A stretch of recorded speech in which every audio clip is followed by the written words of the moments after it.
Thanks everyone for joining us today. We're really excited to have Andrew Cooper of Cenergize joining us to talk about energy saving opportunities in the mining sector. What we're going to be looking at today is our ultimate goal is helping you find opportunities. And we're going to start off with a bit of a general look at how can you go about identifying energy saving opportunities. Then Andrew's going to take over and give us some insights into common opportunities in the mining sector. And lastly, we're going to have a pretty good chunk of time to answer questions and have a bit of a discussion. So as part of that, we are anticipating an interactive session. So we'll be using different tools in Teams. If you have any questions or want to jump in with anything, please feel free to raise your hand or make use of the chat or the Q&A tools within Teams. We also have a participant workbook for you to follow along and take some keynotes and also summarize some of the things that we're going to be discussing. You can download this. The link to that is in the chat. So please open that up. It is a read-only, so you'll have to sort of save a copy to your desktop or to your computer to open, but we do encourage you to have that open so you can fill things out as we go along. So revisiting our initial poll, for those of you that have just joined while I'm doing the intro spiel, you can participate by going to menti.com and inputting the code at the top of the screen, or Will's going to drop a direct link into the chat there. So we're curious of what kinds of energy saving opportunities you are pursuing in your facilities. So are you still lots of low-hanging fruit that you're going after? A lot of those sort of low-cost payback ones. Are there still some of those, but you're moving on to more challenging projects to implement, or are you still focused on? Are you starting to focus on those more challenging ones? You've kind of tackled a lot of that low-hanging fruit that many people start with. So we've got a couple of answers already. Still some low-hanging fruit being pursued as part of that. I'll just give it a second, see if anyone else wants to respond, and we'll get into things. All right, so we're going to be talking about some of it on the low-hanging fruit side, but if you have questions, we will also touch on some of those more challenging projects. So it looks like some people are diving into those as well. A pretty good mix across the board in terms of where people are. So it's always good to get a little pulse check on that. The next question I have, so staying in Menti, I'm curious what you do to find opportunities. So we've got some listed here, energy hunts where you involve staff in finding opportunities, reviewing data to see where opportunities may lie or could be found in that sense, collecting employee suggestions, doing energy audits, either yourself as the energy manager or bringing in a third-party auditor to find opportunities. Vendor recommendations is another way. So if you can go to Menti there, following the instructions at the top of the screen, or if you still have it open, and let me know what are those approaches that you use to find opportunities. I'm curious to hear from people on that.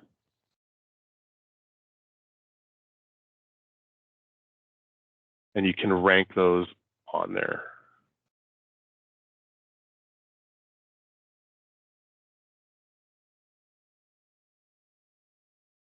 All right, so we're getting some responses in.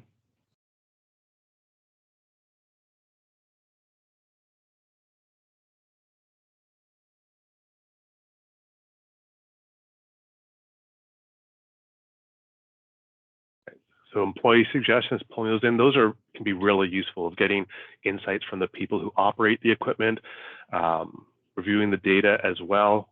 That's great to see in energy audits. I want you to think about what are some of these ones the ways that you find those opportunities within your organization.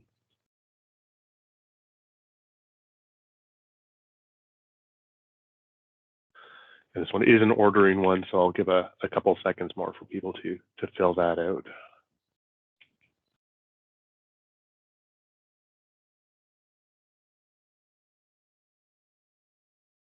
Oh, it looks like there are some more responses on there that aren't quite showing up, but we've got reviewing energy and equipment data right at the top, followed by energy audits and employee suggestions. So that's interesting to see on there. Now, we're not going to get into details of all these practices, but suffice to say, there's lots of things you can do to identify those opportunities. And we tend to lump them into these three groups. One is like data analysis, where you're looking at energy consumption data, actual information coming off of your systems. You can do the site investigation, like those audits or those energy hunts that people indicated in the poll, or those employee strategies where you're engaging staff, you're training staff to find opportunities, you're bringing in their suggestions or reviewing capital plans or some of the aspects that they work on. So there's different ways to do this. As I mentioned, we're not getting into detail of like those specifics, but one thing I do want to reinforce is that ideally you should be doing at least some activities in all three of these areas. Otherwise, you may not be getting a complete understanding of what those opportunities are. Because if you're not using data, that means you're relying on assumptions that might not actually be accurate. Without that on-the-ground site investigations, you're not going to have a good understanding of what's actually happening on the site or why things are being done a certain way. And without those employee strategies, you're missing key insights from the people who are using that equipment the most, who are the most familiar with your operations, with those systems. And it can also limit your ability to implement solutions if they haven't been part of that process and they're not bought in on it. So on page 2 of the workbook that was available in the chat, if you haven't got it, you can download it, open and download a copy yourself from the chat there. There is a place for you, a checklist to indicate which of those strategies you're currently using and space to write down if there was anything on there that you'd like to start implementing, if you did have any gaps in those three areas. And I'm curious to hear from the group, so feel free to come off mute, but I'd like to hear like if there's any of these strategies that you found particularly useful in your experience at your sites, that you found particularly useful in identifying opportunities. So which of those approaches, we saw the ranking up there, reviewing data, energy audits, but if someone would like to come off mute, I'd really love to hear which of those you found to be particularly effective.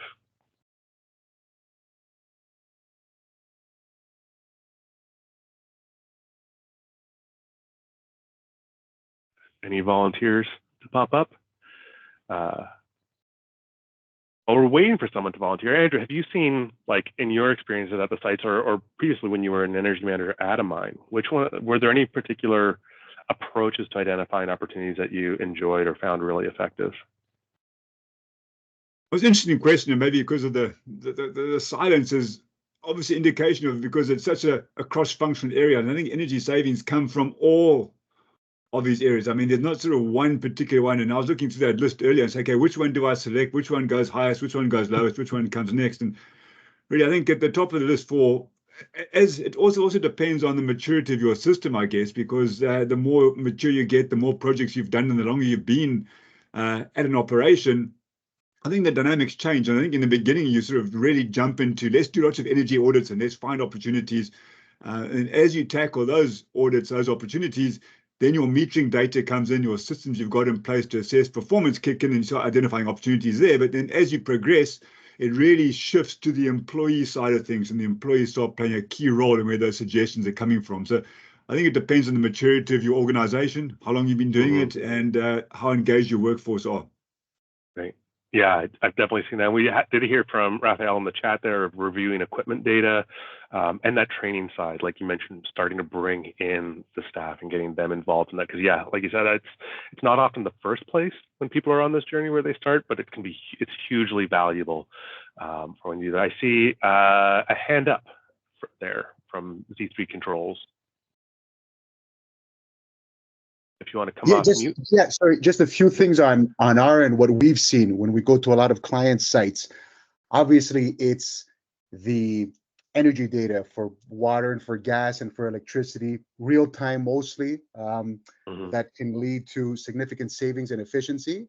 And then in some areas too, various sensor loads, right? Which I'm not going to go into detail right now, but just getting a thorough indication, both at the energy level for the devices, and then some specific sensors too as well. They can lead to significant savings and help a lot too when it comes to efficiency and the like. Yeah, and I think that that data side is really important. We've seen instances where it's like, hey, we've got 6 of these pieces of equipment and they're all the same. They should all be consuming the same amount of electricity or energy. And then they actually meter them or get some sensors on there and realize, oh, it's like, oh, there's actually quite a spread in how efficient these, what should be similar pieces of equipment are operating at. We also hear from Vern, looking at overall suitability of the application, indicate those efficiencies, particular case when equipment working with industrial fans. Yeah, making sure that things are still appropriate in those areas and the right applications, particularly when things change in facilities. And the equipment may have been designed or put in for a different area. Raphael, I see your hand. If you want to come off mute. Yeah. No, I just wanted a quick comment, especially for operational mines. You find that most of the time, people are not aware of where the energy is going in terms of numbers and in terms of consumption, the specific consumption in those areas. So I think one of the first steps, especially for operational mines where the energy data is not very clear, is actually getting a feel of where the energy is going to.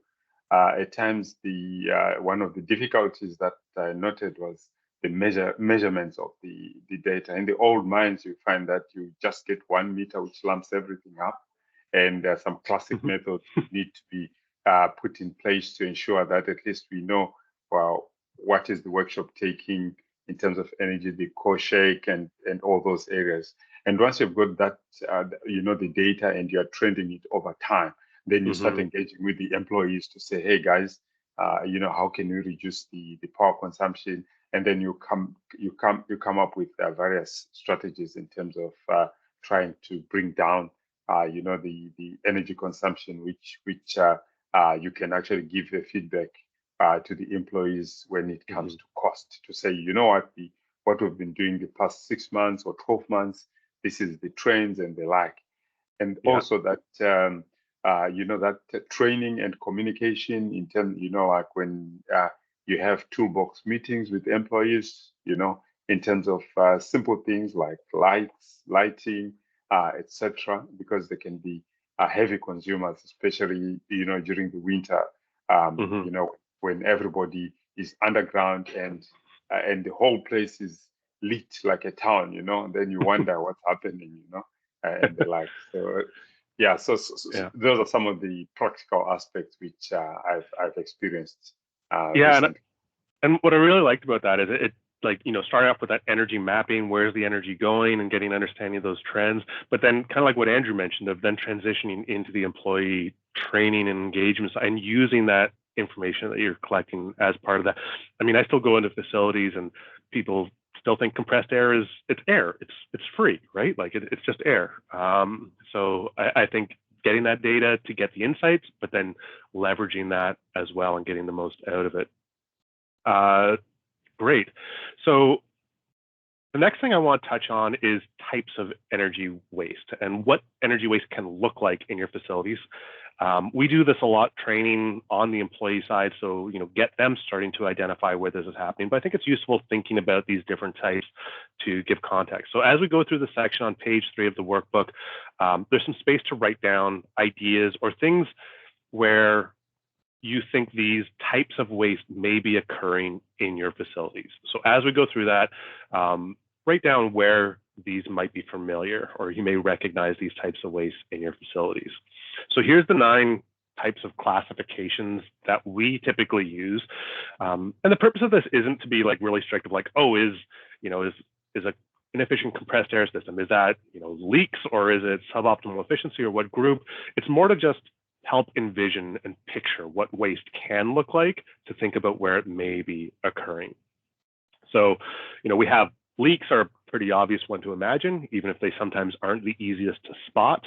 And this can occur with water, compressed air, heating, cooling, or other systems.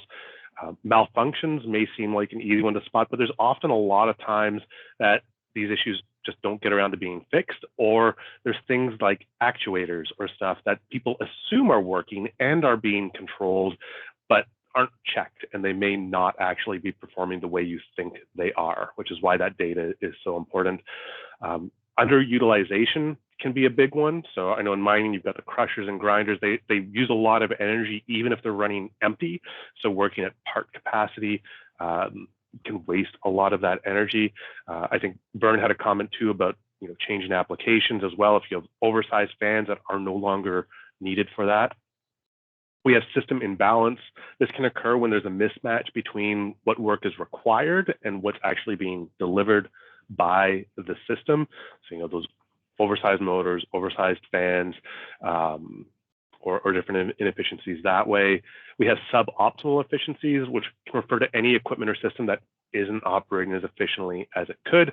So this could be, you could improve the efficiency by upgrading the equipment, changing the sequencing or controls of it, or other operating parameters. Misapplication means using wasteful energy wasteful equipment or processes when a more efficient operation is available. I think one egregious one that we often see is using compressed air to clean off clothing as well, which has safety implications as well. But I'm sure there's others that you can think of in terms of the potential misapplication.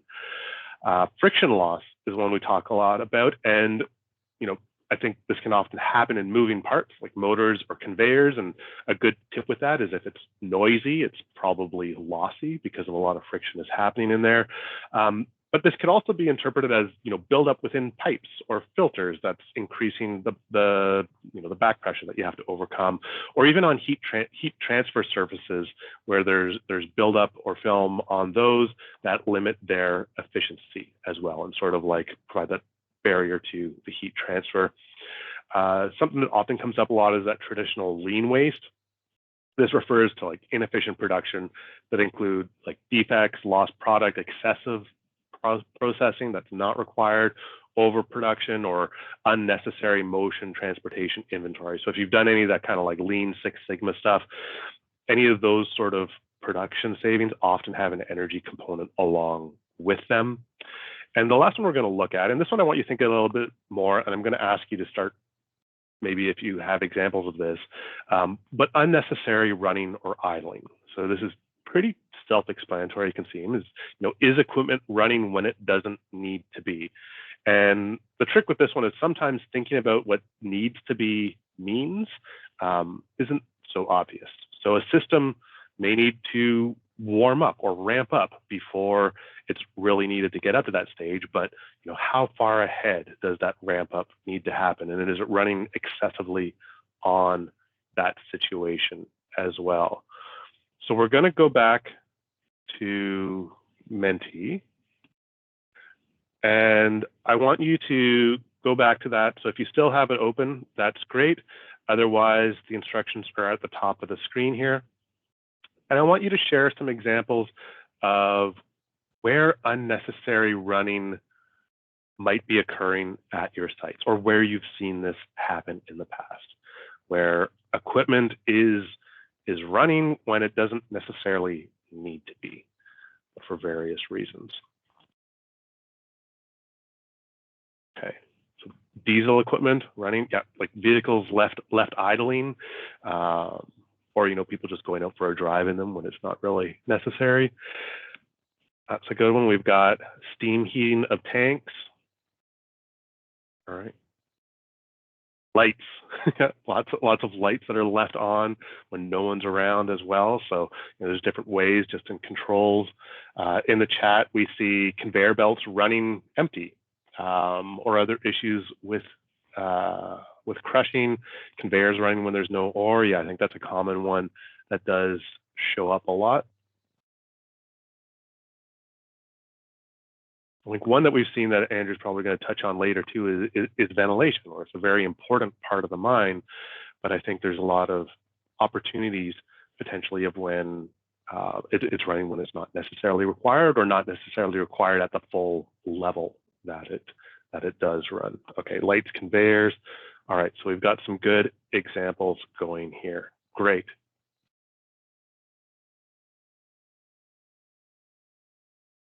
All right, so going back, the next thing I want to touch on, baghouse idling.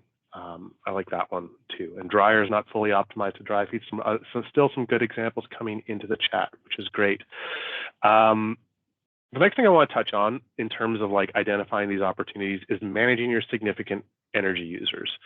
So I'm not going to get into this in a whole lot of detail. On page 4 of the workbook, there's a list of common significant energy users, space for you to write down your top 3. There's also a brief checklist of steps that you can take to ensure that your largest energy users are operating efficiently on there. So the other thing is managing these significant energy users is a big component of ISO 50001, which is the ISO standard around energy management, for those who may not be familiar for it. So if you're interested in learning more about what you should be doing to make sure that these largest energy users are operating efficiently on an ongoing basis, there's a couple of links in the workbook that go to the ISO 50001 Navigator dashboard that provides some guidance and advice on managing your significant energy users. So I'm going to hand it over to Andrew in just a second, but in your workbook on page 5, there is a spot for you to take notes on potential opportunities or anything that Andrew ends up discussing that you think is going to be a great idea. So we do have Andrew. We're very lucky to have him here today. He's a strategic energy management consultant with Synergize, who initiated and led implementation of ISO 50001 at New Gold's New Afton mine in BC, Canada, the first mine in North America to achieve 50001. He helped the mine realize energy savings equivalent to more than 15% of the annual energy use. And during this presentation, he's going to share insights into various energy saving opportunities at a mine and mill operation. He's also a fellow member of the Association of Energy Engineers, an AEE International Energy Manager of the Year award winner, and the 2023 AEE International Energy Innovator of the Year. So thank you, Andrew, very much for joining us today. We're very appreciative of you taking the time to share your expertise.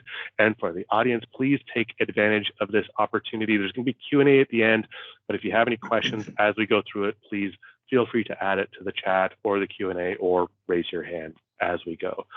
All right, so thank you very much. And Andrew, take it away. All right, thank you, Jay, for that kind introduction. Really appreciate it. It's an honor to be able to share something I'm exceptionally passionate about and something I've been doing for a number of years now. So we're going to try to compress decades of knowledge into a few minutes. So it's going to be fast and furious. And so if you have any questions, just drop them down and we can go through them at the end, or just let me know or interrupt me or raise your hand. I'm happy to stop and take questions. It will be fast and furious. There's a ton of stuff to go through. But before I get through this, I was just looking back and just because he's online now and I want to embarrass him now, there's a gentleman online who's been a stalwart and a huge contributor to the energy efficiency industry, not only in Ontario, but across Canada and North America. And he is unfortunately retiring. I mean, this gentleman was, he was my first glance at energy management officially. He was my CEM coach back in Vancouver in 2010. But I'd just like to take a minute to sort of say thank you to Mr. John Feltman. I think he's coming on camera there. Mr. John Feltman is now with the IESO. John, thank you for all your contributions and all you've done to this industry. We hope you keep in touch with us, and good luck in your retirement going forward. Thumbs up from John. Thanks, man. Excellent. Well, I'm going to sort of kick off with a little introduction here, and often organizations kick off with a safety share, and a safety share is common across mining industries. And when I was putting up this compressed air picture, obviously compressed is a big use, but I saw a good opportunity here for a safety share. So maybe you can look at this picture, and from a safety perspective, maybe you can jot down in the chat what you see wrong with this picture from a safety perspective. There's a couple of items that jumped out at me, and it's amazing how things have changed over the years and how safety has become more and more of a priority in the mining. Explosives, absolutely obvious. Yeah, explosives, much more control over explosives now. The guy's doing some jacklegging there. Is going to load up a hole with some explosives. No safety glasses. Yeah, good catch there, Raphael. That's Raphael, another fellow Zimbabwean. Raphael, I'm also from Zimbabwe originally, man. It's good to see you online. No safety glasses, poor PPE, no reflective vest, absolutely, yeah, reflective vest there.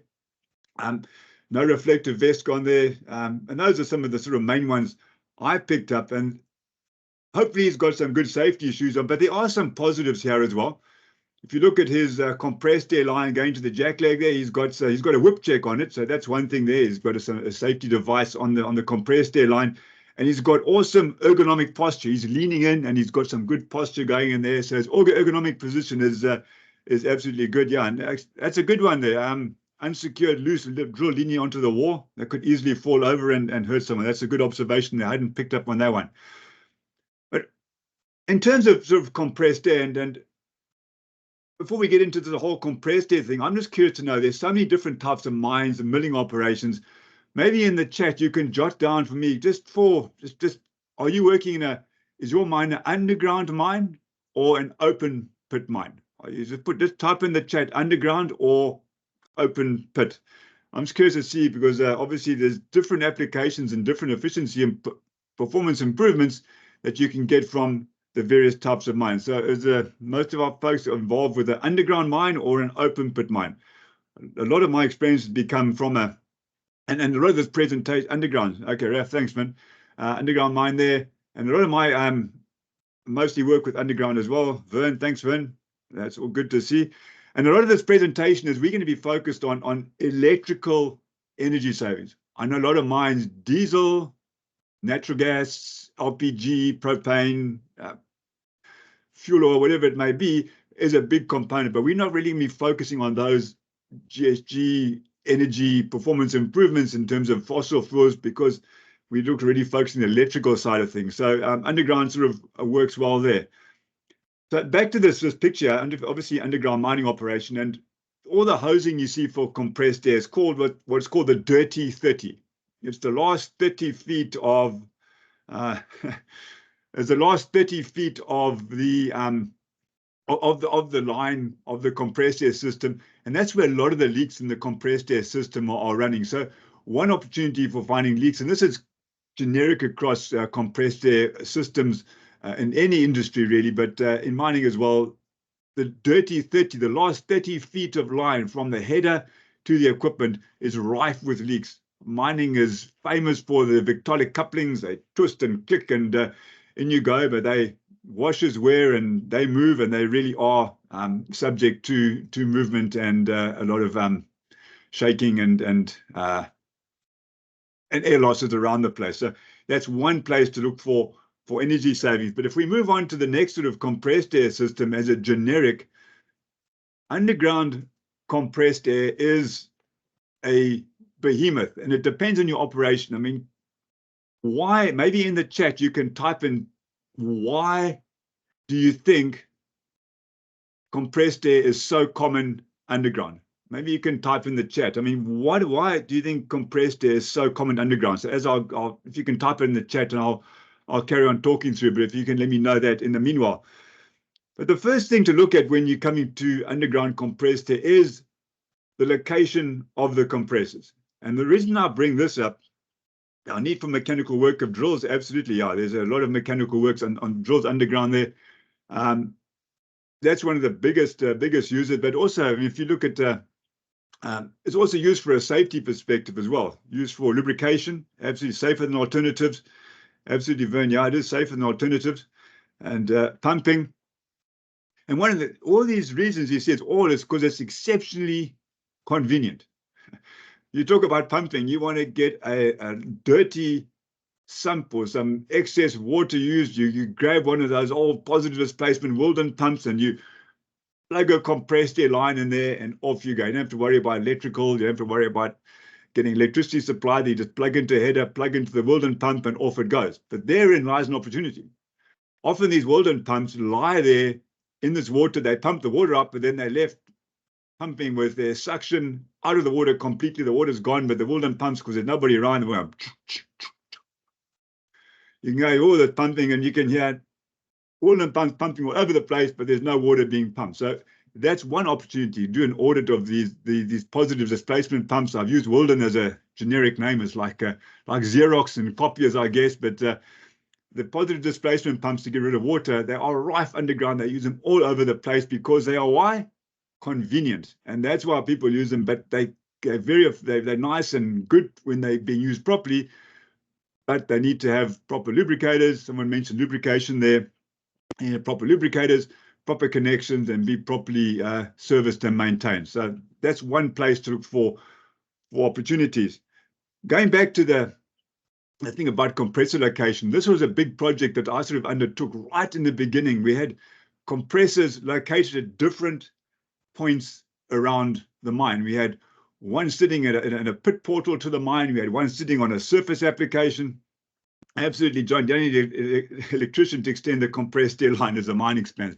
Yeah, you get the miners to plug some more Victolic couplings in there and extend the line around the mine, and off you go. You don't have to worry about electrical guys coming and having to hook up electricity to get electricity where you need it. Very, very good point there, John. And again, all comes down to that word, convenient. And compressed air is convenient, but as we all know, and I'm not going to get into it, it's exceptionally inefficient. I mean, only 10% of the energy that goes into the motor actually gets used at the endpoint. It's pretty less than that in a mining operation underground, but it's exceptionally inefficient. And one of the ways you can improve efficiency is to look at the location of your compressor. Where is your compressor or compressors located? As I mentioned earlier, we had a compressor at a pit portal, we had a compressor on surface, we had a compressor underground. First of all, they weren't synced up, so they're all running all doing their own thing, pumping into a system, loading, unloading at different times. So there was no coordination between these compressors. And one of the biggest things was the compressor underground was pulling in warm and dirty air. The dirty air you can filter up and you got filter problems, but the biggest thing was pulling in warm air underground. So the warmer the air, the less dense the air, so the more work the compressor has to do to compress it. So what we did, we moved all the compressors up onto a central location on surface, clean air intake, cooler air, so the compressors were operating much more effectively.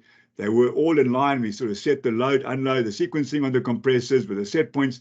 So and the efficiency improved significantly. We exceeded by 1.5 gigawatt hours of savings. And this was a small mine. We didn't have big jack legs. Compressed air was used mainly for some of the sort of pumping underground. We use it for refuge stations. There was a few other small applications of compressed air. We weren't a big compressed air user, and we still managed to get 1.4, 1.5 gigawatt hours of savings just from relocating the compressors to a central point. So the compressor location is key. Make sure the intake, what are you sucking into your compressor, supports efficiency. Leaks, and I mean, leaks is a common compressed air thing, but for an underground mining operation, it is a significant source of wasted energy. If you go underground, you've probably got, I don't know, hundreds of kilometers of piping underground. I mean, it's unbelievable. You go down your portal or you down your shaft, and then there's this kilometers of piping, and they're all subject to leaks. Your ground or your back moves, the pipes move, connections are made, things shift, and things just leak. It's incredible when you look at your compressed air consumption when people are out of the mine, like during shift change, when no one's underground. Look at how much compressed air you're using. It was mentioned earlier about some monitoring systems in place. How much compressed air you're using when no one's underground?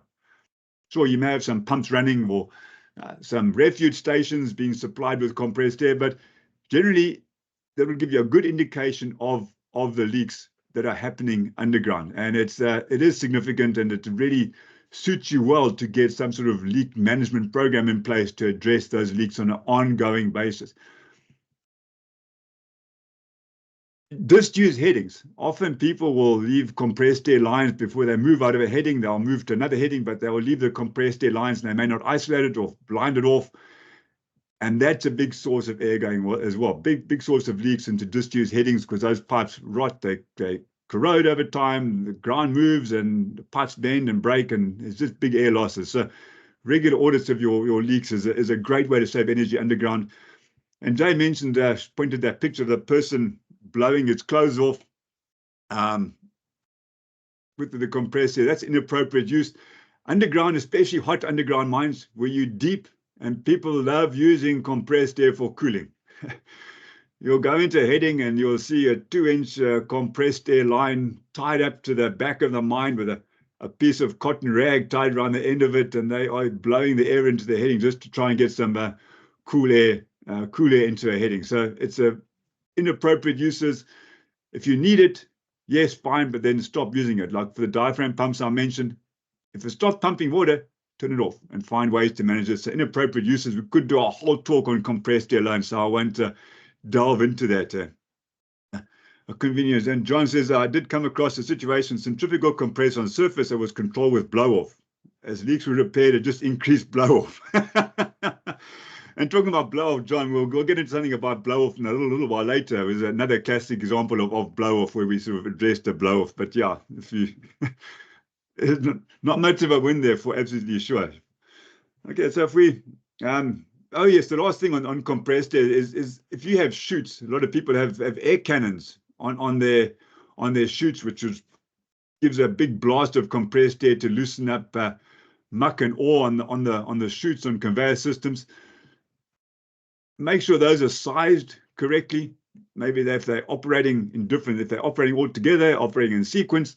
But air cannons can be a big source of compressed air. Make sure they're sequenced properly and that you've got good storage for your air cannons underground, because the more storage you've got, the less load and impacts can have in your compressed air system. So if you've got air cannons on chutes to vibrate your chutes, is to check out that, make sure you've got sufficient storage for that. Okay. Coefficient, there we go, DMILA. You can tell this is a professor from Laurentian University at Wednesday. Certification, refrigeration coefficient performance of an open compressed air hose can be as low as 0.1%. Oh my goodness. So I think this is a common point. We've seen a lot of comments on compressed air and blow-offs there. Thanks for the input there, Dean. And all right, so the next slide there, please, Jay. Well, we could delve into all sorts of aspects of compressed air, but we'll just sort of diversify into sort of mining operations. So maybe in the chat, we know we've got sort of underground mining operations. How many people have large milling operations on surface? Maybe you can type, just put a yes if you have a milling operation on surface, and so we can just sort of see what we're sort of talking at there. But grinding is most likely, other than diesel, if you're a big open pit operation, RF. So most likely one of the largest energy consumers, other than, as I said, diesel, if you're a big sort of open pit operation. But grinding is very inefficient. Maybe in the chat you can jot a number down. What percentage efficiency do you think you get from a SAG mill? How efficient is a SAG mill? Just type in a number and give me a percentage. I'm just curious to see how efficient you think a SAG mill is. 2 to 5%. Yeah, there we go. Dean, 11%. John, any other sort of guesses there? Coming through. Well, I mean, if you 2 to 5% is pretty close. I mean, somewhere I've heard 7%, but a SAG mill is exceptionally inefficient. And if you've got a 20 megawatt or a 30 megawatt or a 15 megawatt or a 5 megawatt, they're all big numbers. SAG mill, only somewhere between 5-7% of that energy is actually used for breaking the rock. The rest of it's lost in terms of noise and heat that's generated in the process. So it's exceptionally inefficient, but that inefficiency lays ways for improvements in performance opportunities.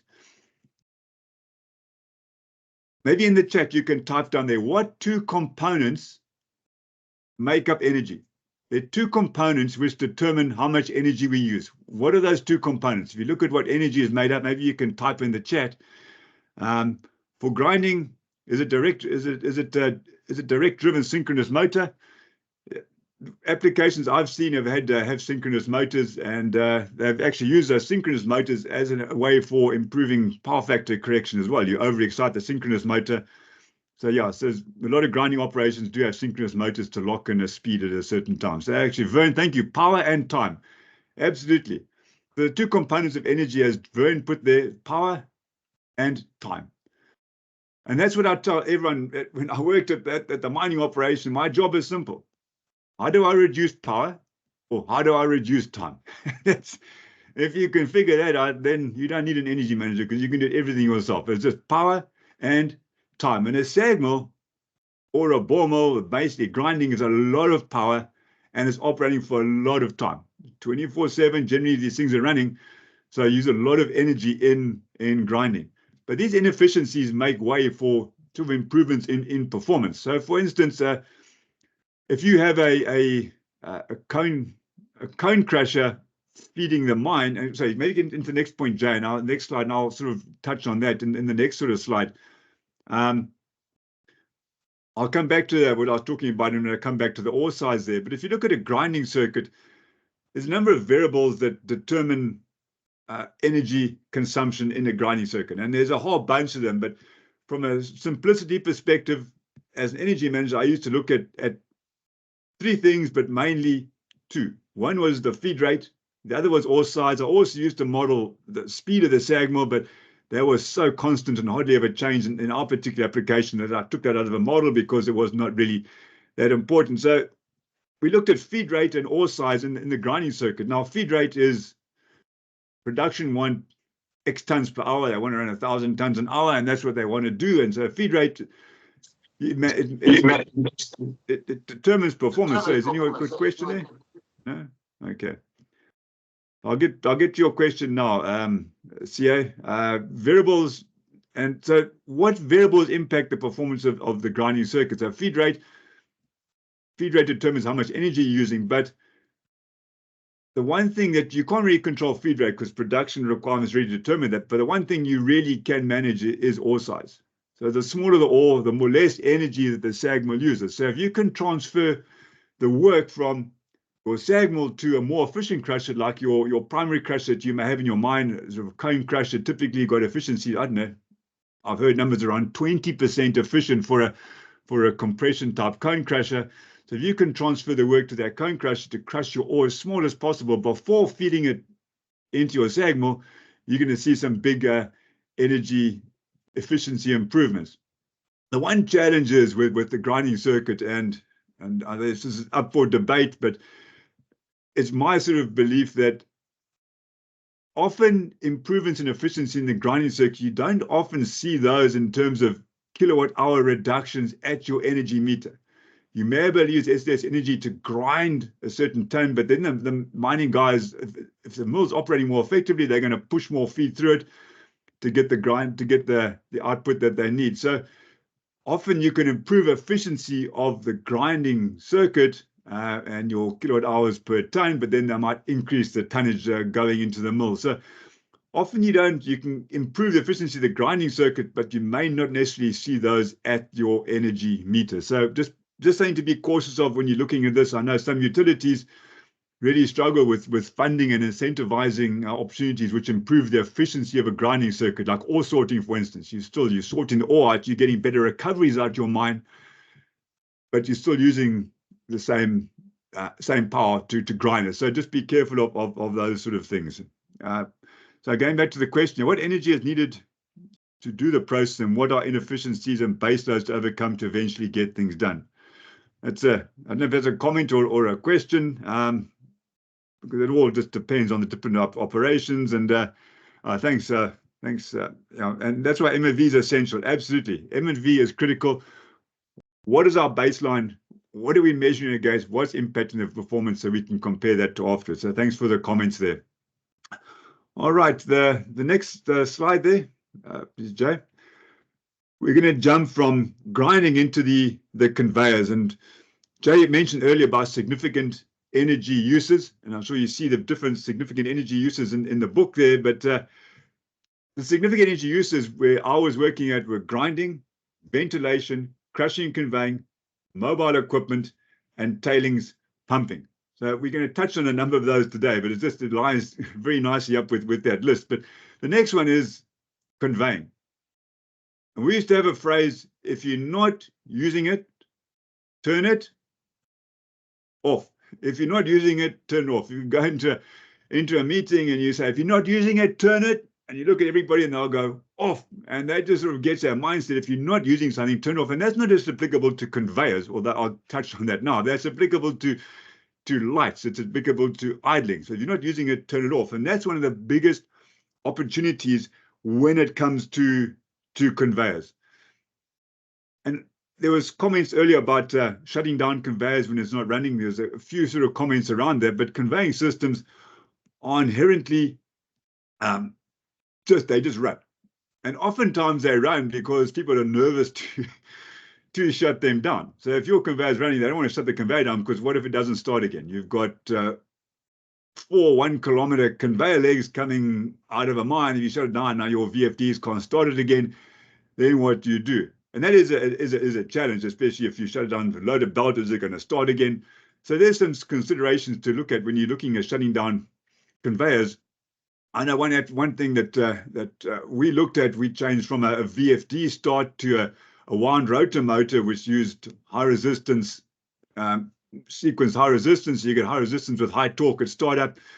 And that was a much simpler, easier control system, especially when you're underground and temperatures are reaching into the 40s and 50 degrees Celsius and high humidities and dust levels, and try as you must to keep dust out of electrical rooms. Sometimes you can't. There's water ingress, and the VFDs sometimes struggle on underground conveyors. So wound rotor motors we found with a simple resistive control to control the torque on the motor and the speeds was a much simpler way and gave us much more reliable startup of the various conveyor systems. But one example we found, we've worked out with the dispatch people, we knew, let's set up an auto shutdown on this conveyor system. So the operators, when they came off, they could push one button in the control room. And we had timed it up. So after 12 minutes, the first leg of the belt will be empty, and we can shut it down. After 24 minutes, the next leg of the belt will be empty, so we can shut that down. And we sequenced the belt shutdown, so it wouldn't shut down with ore on them. So by the time all the belts had shut off from this auto conveyor shutdown sequence, there was no load on the belts, no ore, no excess ore on the belt. The belts were clear and ready to go and not running. And they end up saving us 1.3 gigawatt hours just from shutting down belts auto between shift change. I mean, we had 5.2 megawatts of motors on this long belt system, so there's a lot of horsepower on there, but just shutting it down for that short time saved a lot of energy. But then someone came to us, and we can talk about suggestions earlier. Someone said, well, don't you know your tramp metal remover or your mag belt is still running? Okay, it's only a small user compared to that old conveyor system, a few 20, 30 kilowatts of this mag belt, but sure enough, we went and shut that off, and we got more energy savings because the mag belt was running to clear metal off a belt that wasn't running. So we interlocked that with the conveyor, and that all worked out well. So just saying some more things to care about and listen to what your people say, because your people are the key. And the big thing here also to optimize load on the belt. Jay spoke about loading on the belt, and this is really a debate you can have to have with your mining department. Okay, what is the optimum load you want to see on your belt? Are you going to run 300 tons an hour for the whole shift, or are you going to run at 1,000 tons an hour for part of the shift to optimize the belt? So it's going to have to be a trial and error. What works best for you? Run tests, run monitoring to see what is the most efficient way to get that ore out of the mine that's still going to meet your production requirements. I have a saying that production trumps energy management. So no matter how proud you are to be an energy manager, you just got to realize that production requirements will always become before energy efficiency, energy performance improvement opportunities. I mean, so if you're trying to improve efficiency, but you're affecting the ore coming out the mine, you're going to lose popularity very, very quickly. I mean, I remember I was trying to improve something on the compressed air system in the mill, and I shut off a valve because I thought there's a point, why is this valve open? And the whole mill came to a crash stop. So I got the infamous title of being the one guy in the mine to have crashed the mill, and that's not a good feeling. And you'll get grace if you do it once, but if you do it more than that, you're going to become unpopular very quickly. So always remember, energy performance is key, but work with your production folks to make sure you don't disrupt your production, because energy performance is not going to be deemed very highly if you seem to be interfering with what's going on at the facility here. We have seen this with conveyors and mining, where they would monitor heat and power, energy efficiency, tied with operation and process efficiency is key. Absolutely, Mike. That's a very good comment. Thanks for that. Operation and process efficiency is key, and tying that in with efficiency wherever possible. Jay mentioned earlier about the lean manufacturing, and out of the sort of 7 wastes that you get, or 8 wastes with human potential, often energy efficiency improvements come in with that as well. So that is definitely key. So find out what's working best for you. And one thing, if you've got monitoring in place, one thing that we did was actually yielded a lot of energy savings. We set up what we call overconsumption event monitoring on the conveyor system. Conveyors, if you've got the energy of the conveyor system and you've got the load on the belt, you can get a very accurate model to model your conveyor performance. So we had a system in place where we had a baseline performance. This is what we should be using for this many tons, and then we compared to that what we are actually using for that many tons. And if we exceeded that by a certain amount for more than a certain amount of time, we'd get an overconsumption alarm. But also, if there was no load on the belt and the crusher was running, would generate overconsumption alarms. If the belt ran for more than a certain length of time with no ore at a certain period of the day, then we get overconsumption alarms. So those overconsumption events, we would monitor and analyze, and the operators would actually fill them, and as they got an alarm up, they would populate the reason for the event. So that really gave us a good source of data for identifying opportunities in the conveyor system. So really, if you got good monitoring in place, you can get a decent model, and then you can assess those overconsumption events when you're using energy when you shouldn't, and you can analyze events regularly. And that actually opens a lot of insights into any possible energy savings. Okay, next one, Jay. All right, so I'm getting more back into the sort of milling side of things. If you've got large concentrators, or you're producing some form of concentrate, a concentrate filter press is probably a sort of a staple in a lot of mills. And this can be one of the largest users of compressed air in a processing plant. I know we had a concentrate, 2 concentrate presses, and I mean, those presses use 95% of the compressed air in the mill just from drying the concentrate. And compressed air, as you know, is very inefficient. So these use a very inefficient method of drying, and a large compressed air users. And the opportunity here lies not so much in the actual filter press, but in the control of that compressed air to the filter presses. And this is where it behooves you to look at your PNIDs, your process instrumentation diagrams for your filter press, and say, what sort of control is there on that air going into the filter press? In these presses there was these big hunking mechanical control valves, which were old. They were new, but there was old technology, and they just did not have the capacity to respond quickly enough to those sort of optimal needs of the filter press. So we actually removed those old mechanical control valves, and we put in the proper pressure control valves on the cake blow, which is the cake blow is the air you use to dry the cake. And we got significant compressed air savings or compressed air energy savings just from properly controlling the air to the process. And what the operators could now do, they could control the pressure to the process, or they could control the flow. So it was a pressure flow control system. So there was if the ore changed, the concentrate makeup would change, and they would need more air for longer or at a higher pressure, and gave them the opportunity to optimize those parameters because they had that control system in place, and that was very effective. I think we realized, and it was a small operation, it wasn't a big mill, but we realized even 1.1 gigawatt hours of energy savings just from optimizing that. And the second point was they have a core blow. At the end of the process, they have a core through the filter presses, and it gets gunk and liquids and stuff in there. So they do a quick poof, blast of air through this core blow, and the core blow is probably, I don't know, 2-3 inch core. And I saw in the PNIDs that there was meant to be an orifice plate in the core blow. And I looked, and there was no orifice plate in the core blow. So they were blowing compressed air down a 2 or 3 inch line just to blow it out, when they only needed to blow it an orifice plate with a 1/2 inch hole in it. So put orifice plates in, and boom. So just check your PNIDs, and is that equipment that's meant to be there actually in there?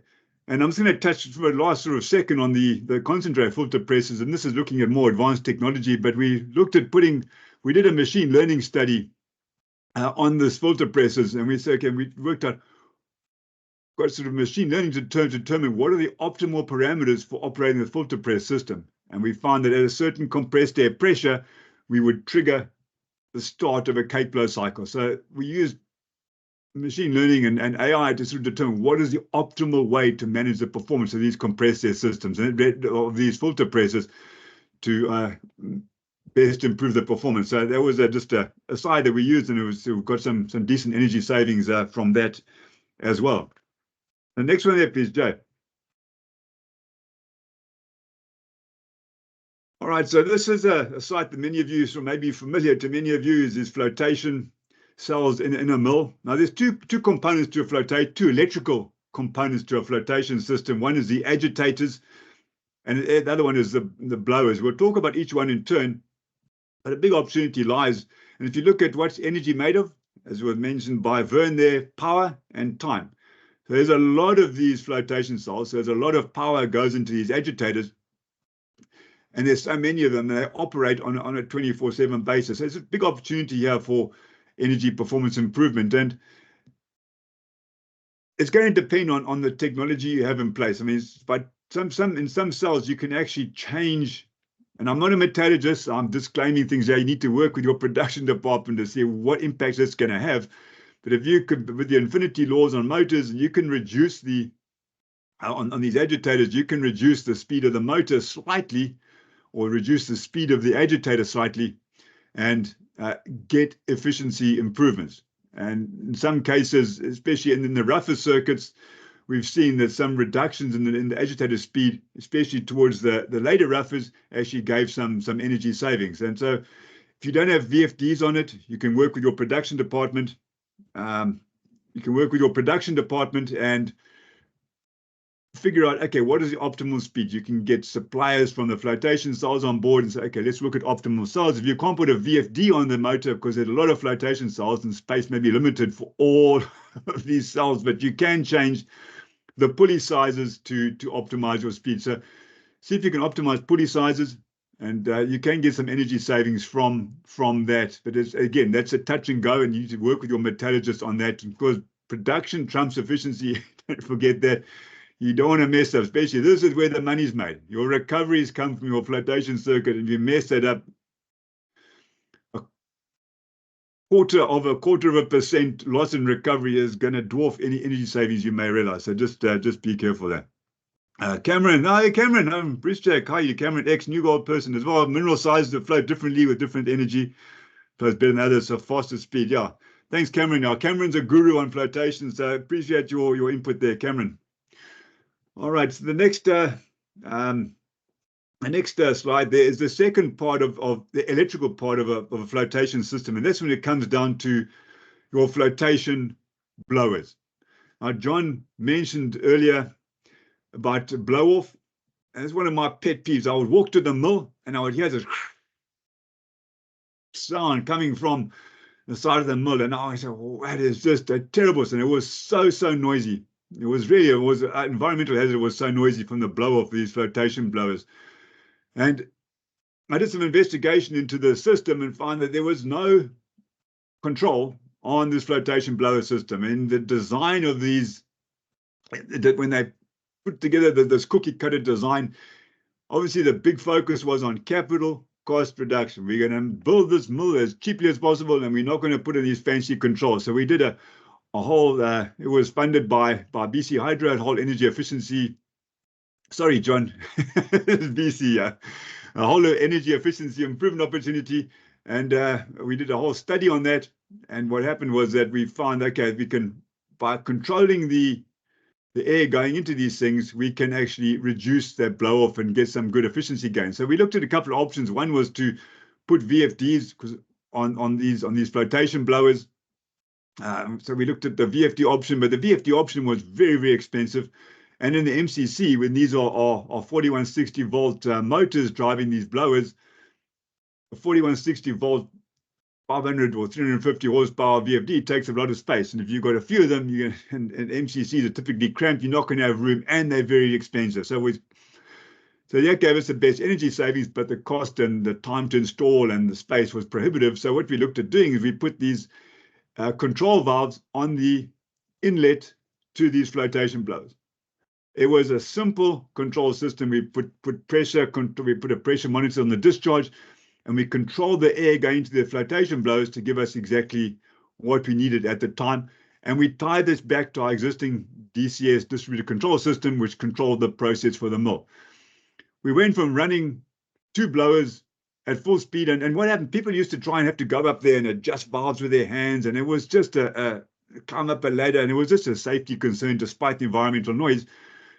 So we actually went from running 2 blowers with this terrible blow off to running 1 flotation blower in the mill. And we got energy savings of about 1.4 gigawatt hours. With the funding we received, we had a payback of an IOR payback of point something of a year, 600 and something % return on investment. It was just a crazy project. From doing something that was so simple and so easy, they gave us huge energy savings. And there were other benefits to that. The production guys are coming through and saying, hey, we got much better control on our flotation system. When we start up the blowers, we got the inlet sort of partly closed, and we slowly open the inlet, so we got a slow pressure release into the flotation system, so we don't have these boop coming through on the flotation system when the blowers start up. So there was a good smooth process with good energy savings. So that was a good thing. As Jay said earlier, efficiency improvements can give you electrical savings, but often electrical savings can give you process improvements as well. And this was a great case in point there as well. Next slide there, please, Jay. Ventilation. Now, this is a big thing at mining companies, especially underground mines. You've got a ton of ventilation going around the place. The valve intent was to regulate. It was to regulate the flow, and we regulated the flow. But we had a pressure requirement, Dean. We had a discharge pressure. We were trying to maintain a discharge pressure. Obviously, you need that pressure to optimize the flotation system. I can't remember what the pressure was, but it was primarily to control the flow, but we controlled it around a pressure. So I hope that makes sense. All right, so surface vent fans, speed control.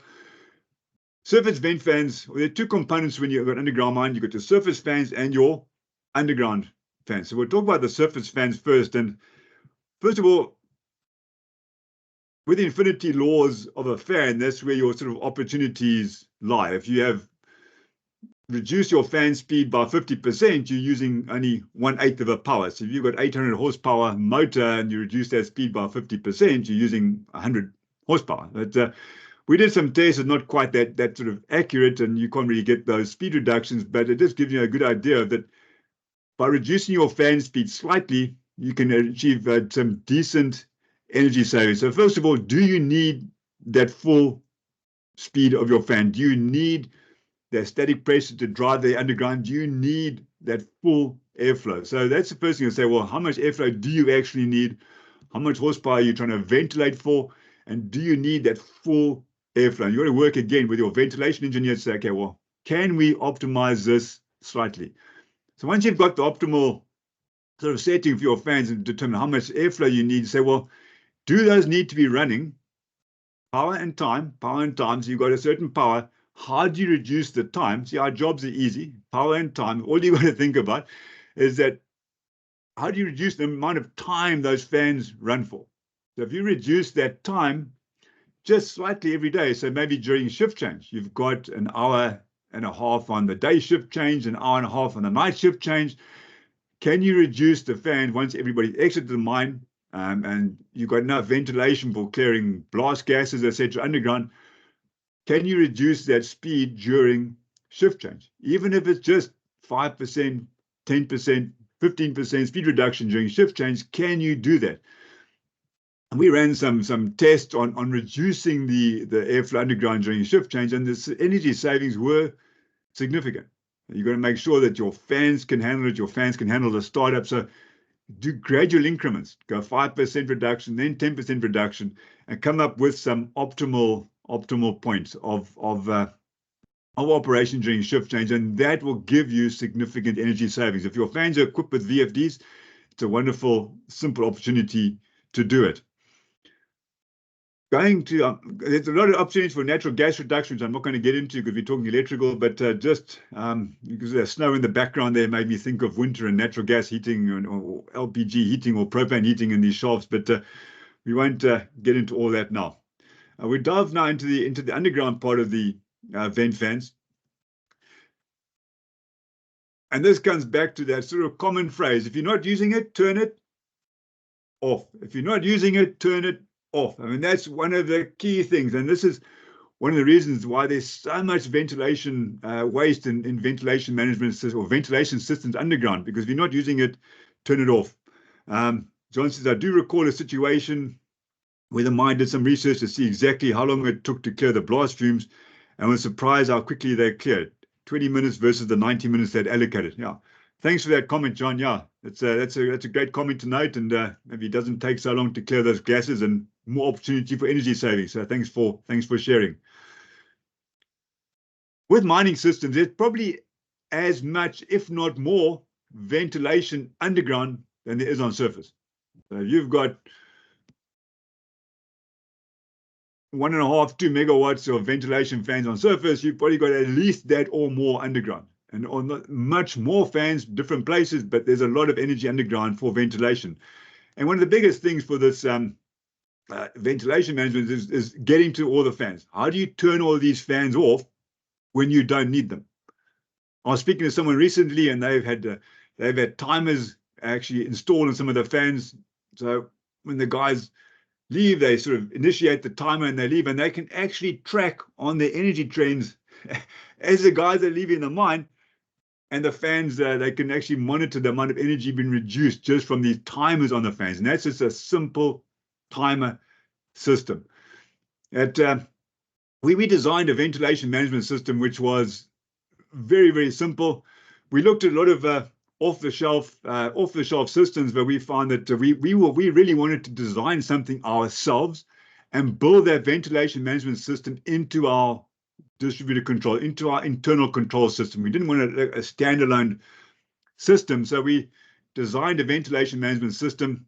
It was just ridiculously simple, or it took a while to design it, but the operation was simple, and all it involved was we set up a system where we could control all of the fans underground. We had a process for installing controls to each and every fan, hooked up to the distributed control system. So if a guy walked into the area, he would pick up his radio, and there would be a tape across, do not enter, ventilation required, call dispatch. Dispatch, please turn on the ventilation fans. Dispatch would turn on the fans in that area.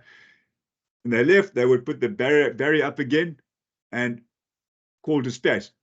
Dispatch, please turn off the ventilation fans. It was a simple on-off control system. We got reinforced that message with the crews at the crew meetings. If you're not using it, turn it off. And we built that sort of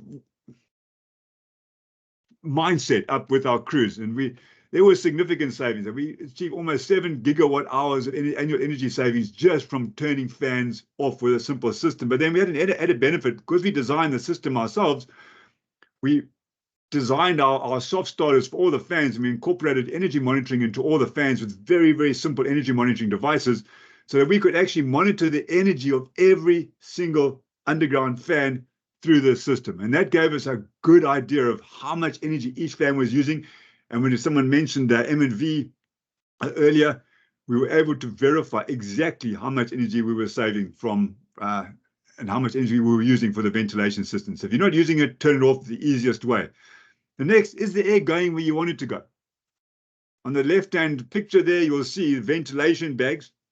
Yeah, actually, you've got to follow standards regulation for ventilation management. Absolutely. I mean, there's certain ventilation that ministries have for how much airflow you need underground. So you've got to be careful not to go under those regulation limits. Again, working with your ventilation team is key. Our ventilation engineer and mining department were a key stakeholder in this project and interacted with us on an ongoing basis to make sure that regulations are followed. You need to ventilate correctly. It's the lifeblood of underground mining. So need to ventilate properly. So thanks for that comment. All right, so is the air going where you want it to go? You'll see on the left-hand side, you've got ventilation bags. So those ventilation bags, are they going where you need them to go? They're pointing in the right direction. Your vent engineer is taking care of that, but they're notorious for getting damaged. I mean, these ventilation bags get damaged. You sort of tear rips in these bags. You get airflow, air leakage, and cuts in the bags. So just be careful. If the air is coming out of it, you're wasting energy. It's not going where you need it to go. And then are you making it easy for the air to go where it needs to get? So that all involves with the type of tubing you're using. I know there's a lot of rigid tubing around, which is meant to be much more efficient than the typical bag tubing. So are you making it easy for it to get there? Are you using good ventilation tubing? Are you using the right diameter ventilation tubing? How many right angles? It's the same with the compressed air line. How many right angles have you got in your system which are increasing friction? Jay mentioned friction earlier. Are you increasing the friction on that? And if you've got two fans in series, are both the fans, and you may laugh at this, but are both the fans turning in the same direction? I found one instance where one fan was blowing against the other fan and it wasn't really helping at all. So just be careful, make sure the air's going where it needs to go. And I've got one more last slide before we sort of jump into some Q&A. I've probably gone a bit over the time I was allocated here, but underground pumping systems, pumping is generic. And this is just an example I brought up because it came from a suggestion campaign we ran. And it came from an observation of a dispatch operator who was watching the system. And he noticed that one pump was cycling more than the other pumps. So, well, why is this pump cycling more than the other pumps and the other pumping levels? And it just didn't make sense.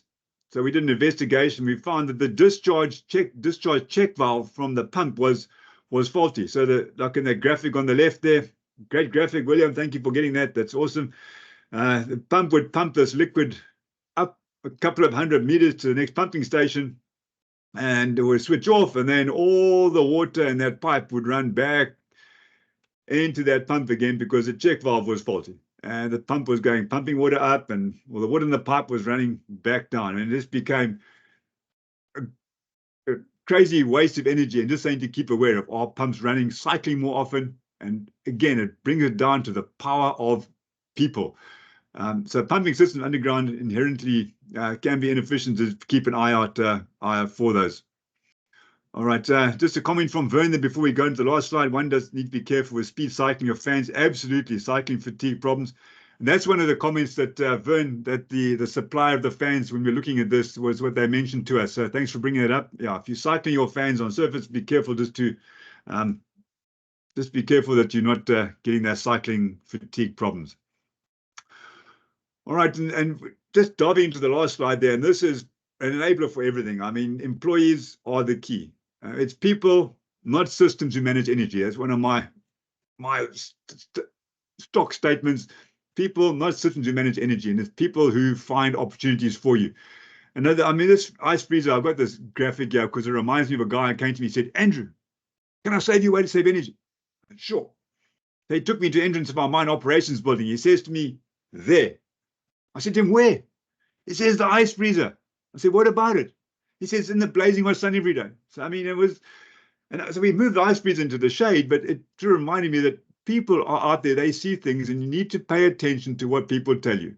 Act on their suggestions. If he came back there a month later and the ice freezer is still sitting in the shade, he would not come back with other suggestions. You need to get suggestions and act on them and listen to them. And this drove a whole campaign which enabled us to get significant energy savings just as a result of the thought that came from this guy with this suggestion for the ice freezer. But same with the check valve. The check valve came out of this campaign that I came from this suggestion initiated. So people are the key. People have suggestions. They're out there all the time. They know what's happening.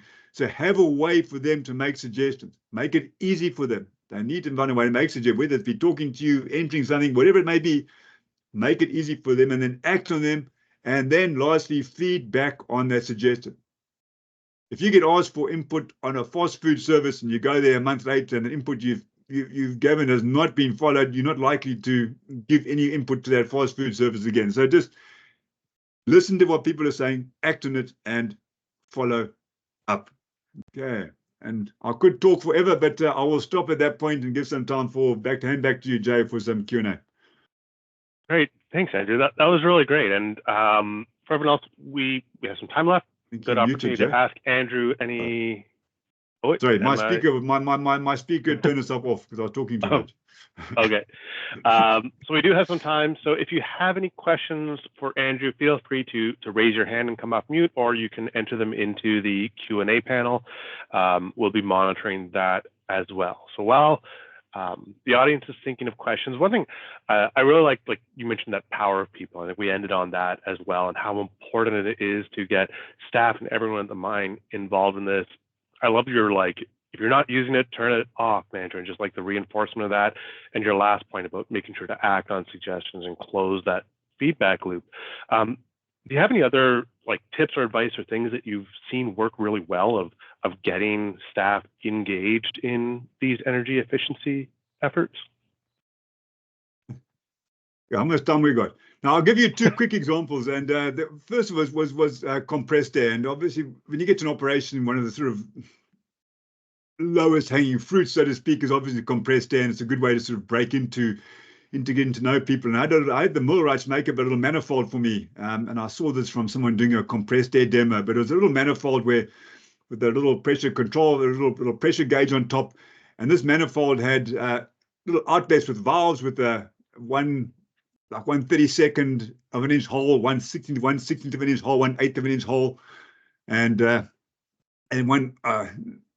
I think it's the whole size we had. And then we had a bicycle pump. So the guys I can't do much higher for the camera. The guys would come with a bicycle pump and we'd move it to the front of the room, and they would build pressure up to a certain pressure on the gauge. And then we say, okay, hold it there. We'd open the 1/32 of an inch hole, and it could hold the pressure, open the 1/16 of an inch hole, could just hold the pressure, open the 1/8 of an inch hole, and the person is pumping away. And all the folks on the floor are cheering this person on as they're trying to pump and maintain pressure. So that was a great way of showing the value of the extent of leaks. And another way is what I call PRE, and that's an acronym for prime real estate. If you go to any sort of facility, no matter whether industrial, commercial, and people have notice boards, and people don't read notice boards. People walk past it, and it's become just part of the background noise. It's this ever-changing stuff of paper that no one really pays attention to. So, and I got this idea when I was standing in, I think it was one of the airports. I think it may have been Pearson or something like that. I was standing in front of the urinal, and they had this advertising board in front of me. So I was like, okay, well, there's an idea. And so I went back to the mine and noticed that in front of every urinal and behind every door, they had a Lexan cover. The Lexan place you can put paper in. So that was what I call my prime real estate, because people are sitting there or standing there and they're forced to look at this thing in front of their face, and they had to sort of get impact out of that. And that was what I call prime real estate, because the reason I know it was working, going back to the compressed air, we're doing the compressed air campaign, and the guy came to me and said, Andrew, I was reading about taking a leak. I was reading about leaks while I was taking a leak. So people are forced to listen to it. And then lastly, I've got to say is make it easy for us to give suggestions, really. I mean, some folks have suggestion boxes, and the suggestion box will get there and full of paper, full of dust, and that just doesn't work. No one looks at it, gets forgotten after a while. They tell their supervisor, but the supervisor is so busy dealing with day-to-day challenges that it doesn't come back with, just can't get to do it. So make it a simple way to do it. I mean, we set up a suggestion campaign just using SharePoint that anybody could access, even 1 minute or even 2 minutes, even if you type like I do, and a suggestion is done. Folks could radio in and ask dispatch to log a suggestion. They'll be logged, easy to do, and that automatic control loop was set up with notifications to the respective people. So make it easy for people to give suggestions when they do as well. So those are just 3 things which encourage employee participation. All right. Great. Thanks, Andrew. To Ashish in the comments, we will be making the recording of this available on the Save on Energy website. We'll drop a link to their training and support website later in this presentation. One question. Let's see, we've got come up here. What opportunities are there for heat recovery from generators at the mine and also using renewable energy? Heat recovery from generators. I know that places I've worked at and seen between generators and compressors, which both give off a significant amount of heat, has been recirculating that heat back into tapping that heat and recirculating it back into heating for a mill, for instance. Mills typically have a big, large space. But apart from recirculating that heat back into sort of heating operations for winter, it's about the biggest exposure I've had to recirculating that. But I'm sure there's a lot of folks online who could comment on how that could be. But I've had we've recycled heat from generators and compressors back for space heating in various buildings in the winter. All right. There was also a comment that came up before where it doesn't say who this was, but that they have an organic Rankine cycle that takes the waste heat turns that into electricity that they can use on that. Is that something you've seen happening much or as a common application? I'll have to defer from that to some gurus because I'm not an expert on that at all. It's not my sort of strong point, and I've never really investigated organic Rankine cycles. I've heard about them and how they can use low-grade heat, but I'm not an expert on that, so I can't really sort of comment there. I mean, so there are more wiser people in here than I am, so who might be able to comment on that.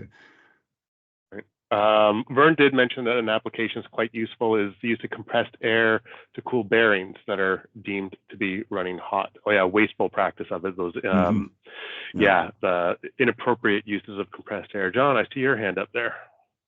Yeah, just interject a couple of things to Andrew's question. One, we just ironically yesterday talking about an ORC project under our Save on Energy program. There was a few in the early years that tried to do it, but they've had other operational issues, but they have actually got the system working. I think what is going to be intriguing in the future is to use heat pumps, industrial heat pumps, to upgrade the heat and then to really do something useful with it. And I think it was hard, but one of the best examples I've seen of heat recovery in a mining situation was at a mine that remained. I think it was hard for them expensive to maintain, but they had a runaround loop for the winter from the vent raisers when they were extracting the hot air from the mine.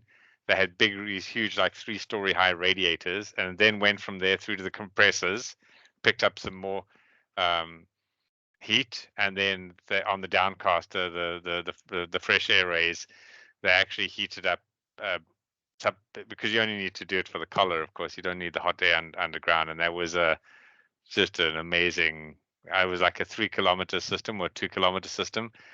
That was just beautiful to see, and to see these 3-story high, car radiators at like on a grand scale. It was exhilarating. Anyway, that's and then generators. I mean, I was up at one of the diamond mines in the north that you heated their whole process building because all of their generation was on-site diesel, so at least they were getting. And of course, their winter is a bit longer up there near the Arctic Circle. So, but yeah, so between ORC and space heating, those are the two things I've seen for generators. All right, we've only got a minute or so left, but if there's any questions, keep them up. We can see if we can get them afterwards. One last question I have for you, Andrew, is have you seen any new trends or technologies in the last couple of years that you think that look particularly promising in terms of energy savings?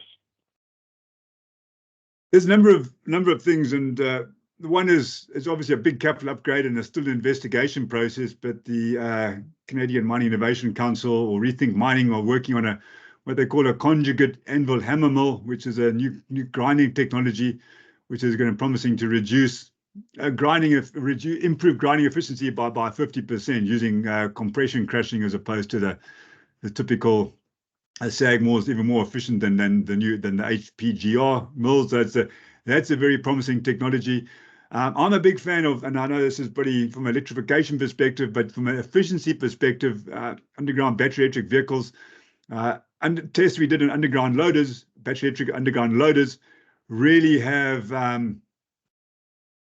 showed they use 18% of the energy of a traditional diesel scoop. So they're not only cleaner and greener, but they are way more efficient.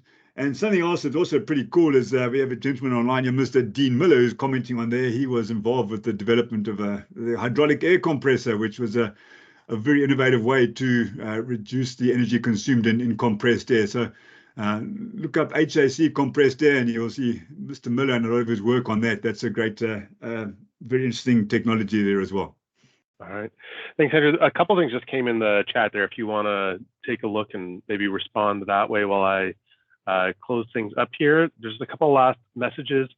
One of those, for those of you in Ontario, Save on Energy has a strategic energy management program that we're running to help organizations get help improving their energy management practices. Some of the stuff we talked about today, involving those different departments, getting staff involved in it, getting the monitoring, using that data. We've had some really great work. We've launched 6 cohorts in this program so far, and it's a really great opportunity for organizations to get training, coaching, advice, peer learning within the community, because you're placed within a cohort of peer organizations for a 2-year program, as well as performance incentives. If anyone on the line is interested in that program, we've been getting really excellent feedback from the participants so far. You can contact sem@ieso.ca for more information. We also, through Save on Energy, they're providing opportunities to get free expert advice, either on improving energy management practices or on industrial energy efficiency projects. So if you have any questions or are looking forward to that, you can post your questions on our energy management learning platform. There's a discussion forum there. We can use our expertise. We can bring in networks of subject matter experts to answer these as well. If you're already registered for Energy Manager Support Services, you have access to this learning platform and the discussion forum. If not, will drop the registration link for Energy Manager Support Services into the chat. It is free to join. And the one last thing to leave you with is I want you to go back to Menti and have one last question of what's a key takeaway from today's presentation that you're going to start acting on? What are you going to do in the next week to implement one of the key takeaways from this presentation? So you can go to Menti or just enter it into the chat. Thank you everyone for joining today. We do have 2 minutes left on this. Andrew, if you want to address anything that came up in the chat there, you can do so while people are telling what their key takeaway and next steps are going to be from this. No, thank you. Thank you, Jay, and thanks for the active participation. A great comment there from Adrian online, using ultrasound for to induce microcracks to reduce grinding energy in the regrind circuit. So thanks for that, Adrian. There's a ton of technology out there.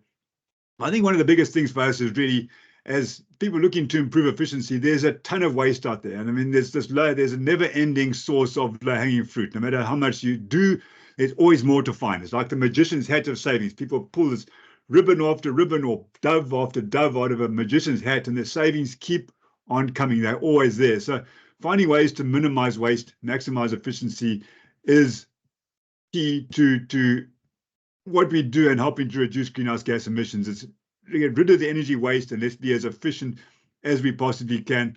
And that starts off with the simplest thing of, if you're not using it, Jay, what do? You turn it off. Off, absolutely.